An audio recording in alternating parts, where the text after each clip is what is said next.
Hello good morning everyone. जय हिंद दोस्तों। शिक्षक भर्ती परीक्षा 2023 में आपका स्वागत है।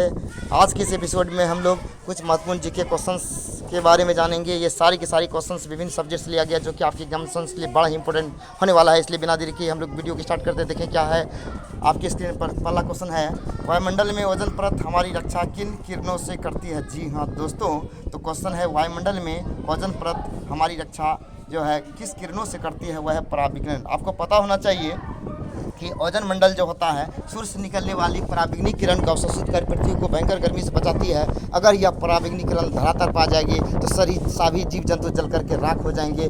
लेकिन ऐसा सुनने को मिल रहा है और देखने को मिल रहा है कि दिन प्रतिदिन जो मानवीय क्रियाकलाप के द्वारा वायुमंडल में क्लोरोफ्लोरोकार्बन CFC की मात्रा बढ़ रहा है, जिसके कारण ओजोन परत का अच्छा हो रहा है। ओजोन मंडल ही है जो कि सूर्य से निकलने वाला पराबैंगनी किरण को अवशोषित करके पृथ्वी को भयंकर गर्मी से बचाती है। नेक्स्ट क्वेश्चन आपके स्क्रीन पर, पैराक्सासिटी क्या है? जी हाँ दोस्तों, पैराक्सासिटी क्या है? तो इसका आंसर होगा वायु प्रदूषक। अर्थात वायु प्रदूषण करने वाले जो कारकें हैं, फैक्टर हैं, उसे वायु प्रदूषक कहलाते हैं। ग्रीन हाउस प्रभाव के कारण पृथ्वी का तापमान क्या होता है? तो बढ़ जाता है। आपको पता होना चाहिए ग्रीन हाउस इफेक्ट के कारण पृथ्वी का तापमान क्या हो जाता है? बढ़ जाता है। इन दिनों कार्बन डाइऑक्साइड की मात्रा बढ़ने से वायुमंडल का तापमान बढ़ रहा है। वायुमंडलीय तापमान बढ़ने से पृथ्वी के जलमग्न होने की संभावना है। इसलिए वायुमंडलीय तापमान को नियंत्रित करने के लिए हमें अधिक से अधिक मात्रा में पेड़ पौधे लगाने चाहिए। चौथा क्वेश्चन आपके स्क्रीन पर, भारत में सबसे अधिक वन किस प्रदेश में होता है? जी हाँ दोस्तों, this is VVI question is for you. This question can be asked in your examinations. Bharat में सबसे अधिक मात्रा में अधिक वन पाए जाने वाले प्रदेश है मध्य प्रदेश। जी हाँ दोस्तों,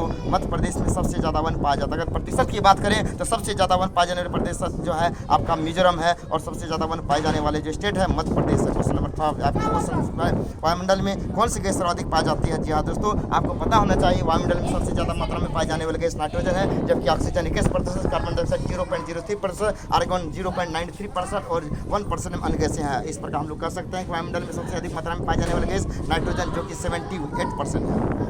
क्वेश्चन नंबर 6 आपके स्क्रीन पर, किस क्षेत्र में पेड़ों के उगने के लिए अपेक्षित न्यूनतम तापमान कितना होना चाहिए? इसका आंसर होगा 4 डिग्री सेल्सियस पर। जी हाँ दोस्तों, 4 डिग्री सेल्सियस में जो है पेड़ों को उगने के लिए अपेक्षित तापमान की जरूरत होती है। क्वेश्चन नंबर 7 आपकी स्क्रीन पर, भारत में वन अनुसंधान केंद्र कहाँ स्थित है? Very very important question for you. इस प्रश्न का जवाब होगा देहरादून। यानी भारत में वन अनुसंधान केंद्र कहाँ स्थित है? इस प्रश्न का उत्तर होगा देहरादून। ठीक है। क्वेश्चन नंबर 8 आपकी स्क्रीन पर, वन रोपण प्रक्रिया किसकी है? तो ज़्यादा पेड़ लगाने से। जी हाँ दोस्तों, वन रोपण प्रक्रिया का संबंध किससे है? तो अधिक से अधिक मात्रा में पेड़ लगाने से। क्वेश्चन नंबर 9 आपकी स्क्रीन पर, भारत में अधिकतम वनाच्छादन क्षेत्र कौन सा है? तो आरक्षित वन। भारत में सबसे ज़्यादा जो है आरक्षित वन का प्रतिशत ज़्यादा है। क्वेश्चन नंबर 10 आपकी स्क्रीन पर, हरा सोना किसे कहा जाता है? वन को। जी हाँ दोस्तों, तो हरा सोना का जो है वन से कहा जाता है। और क्वेश्चन नंबर 11 का रहा, भारत में अधिकांश वन संपदा का मालिक कौन होता है? तो मालिक कौन होता है? राज्य। भारत में अधिकांश वन संपदा का मालिक राज्य होता है। अर्थात हम लोग कह सकते हैं वन जो है राज्य सरकार के विषय है। वन महोत्सव किससे संबंधित है? तो पेड़ लगाने से। आपको पता होना चाहिए 27 जुलाई को वन महोत्सव कार्यक्रम हो जाता है, जिसमें अधिक से अधिक मात्रा में पेड़ पौधे लगाने पर ध्यान दिया जाता है। इसलिए वन महोत्सव का संबंध वृक्षारोपण से है। क्वेश्चन नंबर 13, सोपान कृषि कहाँ की जाती है? तो पहाड़ की ढाली पर। जी हाँ दोस्तों, सोपान कृषि जो है पहाड़ की ढाल पर किया जाता है। क्वेश्चन नंबर 14, पर्यावरण अध्ययन की प्रकृति कैसी है? तो बहु अनुशासनिक। यानी पर्यावरण अध्ययन की प्रकृति जो है बहु अनुशासनिक है। और आपको पता होना चाहिए विश्व पर्यावरण दिवस 5 जून को ही मनाया जाता है। हम चारों ओर की जिन दशाओं से घिरे हुए हैं उनको क्या कहा जाता है? पर्यावरण। हमारी चारों ओर जिन जो वस्तु है इन सारी को हम लोग पर्यावरण कहते हैं। और वैश्विक पर्यावरण के लिए सर्वाधिक महत्वपूर्ण वन कौन सा है? तो उष्णकटिबंधीय वन। तो वैश्विक पर्यावरण के लिए सबसे महत्वपूर्ण वन है उष्णकटिबंधीय वन। क्वेश्चन नंबर 17 आपके स्क्रीन पर, पर्यावरण उन बाहरी दशाओं और प्रभावों का योग है जो पृथ्वी तल पर पृथ्वी के विकास क्षेत्र को प्रभावित करते हैं। यह कथन किससे है? यह निकोलस से। तो पर्यावरण उन बाहरी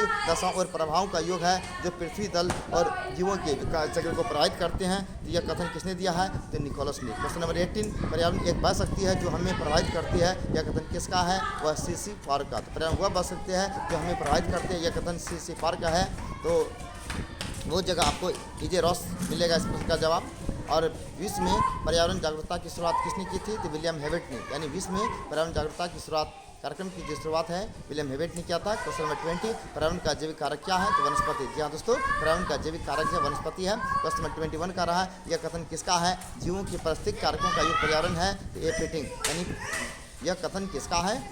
मतलब जो जीवों के पारिस्थितिक कारकों का योग होता है यह है एपिटिंग का। पर्यावरण निश्चयवाद के संपादक कौन है? तो कार्ल रिटर। यानी पर्यावरण निश्चयवाद का प्रतिपादक जो है का रेटर का है। आजीविका का साथ पूछेगा तो चार्ल्स डार्विन। वर्ष 2002 को संयुक्त राष्ट्र संघ ने किसका अंतर्राष्ट्रीय वर्ष घोषित किया है? सतत विकास का। वर्ष 2002 को संयुक्त राष्ट्र संघ ने किसका अंतर्राष्ट्रीय वर्ष घोषित किया है? जिसका आंसर होगा सतत विकास कार्यक्रम का। विश्व पर्यावरण दिवस कब मनाया जाता है? तो 5 जून को। जी हाँ दोस्तों, विश्व पर्यावरण दिवस 5 जून को मनाया जाता है। क्वेश्चन नंबर 25 जो है पर्यावरण का संतुलन बनाए रखने के लिए क्षेत्रफल कितना होना चाहिए? 33%, यानी पर्यावरण का संतुलन बनाए रखने के लिए प्रतिशत 33% होना चाहिए। लेकिन भारत में जो है मात्र 24.62% भूमि पर वन है, जबकि बिहार की बात करें तो ओनली 7.92% भूमि पर वन है।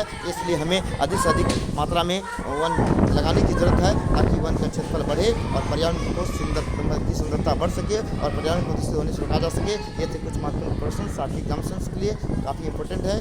फिर अगले दिन हम लोग अगले एपिसोड में कुछ नए क्वेश्चंस लेके आएंगे। तब तक के लिए धन्यवाद। Have a nice day everyone. Thanks watching our video. Have a nice day.